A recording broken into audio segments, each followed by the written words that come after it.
Hey guys, this is Petra and I am here to share some movement tips today. I've been getting a lot of questions about squatting and what to do if your body can't do a full squat yet. And there's lots of things you can work on. Typically the limiters in a squat are tension in the back of the legs, which might stop your heels from hitting the ground, tension or inability to shorten through the fronts of the hips, and often some upper back stuff as well. So you can work on any of that. But this is a nice exercise to get you into a gentle, unloaded squat position where you can just spend some time with your joints in their best, least compensating angles. That's the closest to a full squat you can get. So you're going to want to be on your hands and knees for this. Use as much padding as you need to. Set your knees up a little bit wider than pelvis width apart. And start by pointing your toes, but when you're ready, you can curl your toes under, and that's good because it's a bit more like a regular squat. So I'm going to show you with my toes pointed. And the first thing to look for is you want to make sure that you're able to relax your lower back into a natural curve. So you're not trying to arch it, but you definitely don't want to be kind of humped up here. So you want to find a place where your back is relaxing and just kind of looks like a natural curve that you would have if you were standing.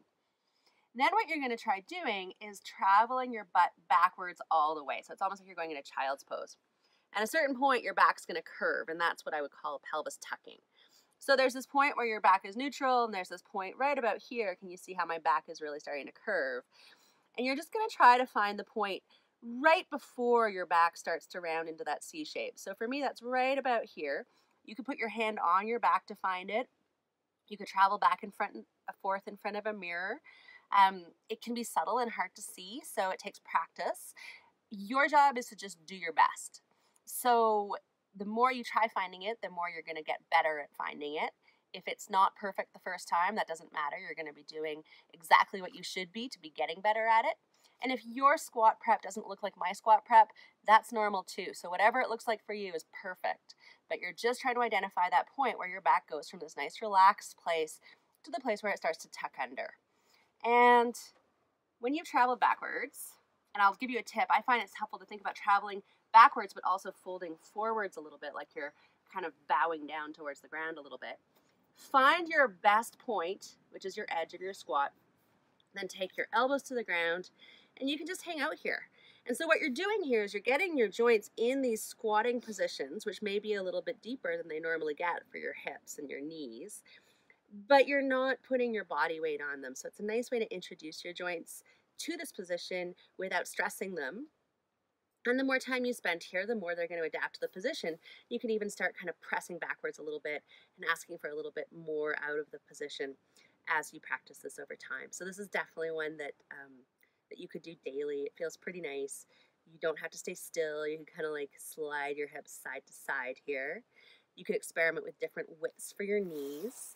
I like to make sure that my lower legs are traveling straight back from my knees so that, again, it looks more like a regular real squat. And you can even stay up on your hands if you like, but I find it's more comfortable on my elbows. So there's lots of options here. Like I said, you can curl your toes under, and you really are getting all these benefits of squatting without any of the downsides. So if you're in the middle of working on creating a squat that goes deeper and uses more of your back line, that's really a key exercise that you can do regularly. So I hope you enjoyed that. Definitely get in touch if you have any questions. And if you are working on your squat, I definitely recommend getting on my mailing list because I send around a lot of different exercises and information about body movement through my mailing list. It's the best place to get movement tips on how you can improve your movement so your body gets more sustainable. You can find me at petrafishermovement.com and get all the goodness there. Okay, thanks for joining me and have a great day.